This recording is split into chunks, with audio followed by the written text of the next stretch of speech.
اللہ الرحمن الرحیم۔ السلام علیکم۔ امید کرتی ہوں آپ سب خیریت سے ہوں گے۔ جب کوئی ہم پر کالا جادو کرتا ہے تو وہ کالے سائے کی طرح ہمارے ارد گرد ہوتا ہے۔ اس کو اپنے اوپر اثر کروانے اور اپنے اندر جانے کا راستہ ہم خود دیتے ہیں۔ تب یہ ہوتا ہے کہ جب ہم نماز نہیں پڑھتے، صبح شام کے اذکار نہیں پڑھتے، کھانا کھانے سے پہلے یا کسی بھی کام سے پہلے بسم اللہ نہیں پڑھتے، واش روم میں جانے کی دعا، گھر سے نکلنے کی دعا، گھر میں داخل ہونے کی دعا نہیں پڑھتے، یہ سب کام اگر ہم نہیں کرتے تو یہ اثرات ہمارے جسم میں جا کر ہم پر اثر کریں گے۔ اللہ تعالیٰ ہم سب سے راضی ہو، آمین، اور ہمیں ہر عمل کرنے کی توفیق عطا فرمائے۔ ایک وقت ایسا بھی جب چننا پڑتا ہے، ایک طرف رحمان کا راستہ ہوتا ہے اور دوسری طرف شیطان کا۔ دل کہتا ہے آخری بار، اور دماغ کہتا ہے اب نہیں۔ پھر جو رحمان کا راستہ چن لیتا ہے وہ بھی آسمانوں پہ چن لیا جاتا ہے۔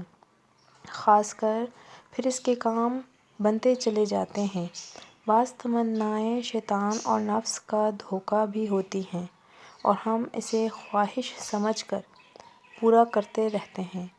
جب کبھی چناؤ کا وقت آئے، آپ رحمان کو ہی چن لیجیے گا، کیونکہ اللہ اپنے بندوں سے بے انتہا محبت کرتا ہے اور یہی صحیح راستہ ہے۔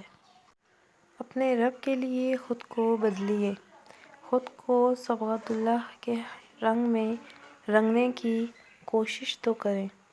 دیکھیے گا اللہ پاک آپ کا ایسا ساتھ دیں گے، وہاں سے دروازے کھولیں گے کہ جہاں سے آپ کو امید بھی نہ ہوگی۔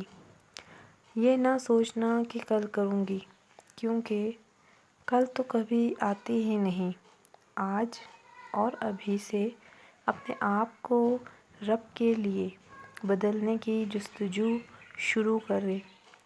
اللہ ہم سب کا حامی و ناصر ہو، آمین یا رب العالمین۔ ویڈیو کو لائک اور شیئر کریں اور چینل کو سبسکرائب کریں۔ شکریہ۔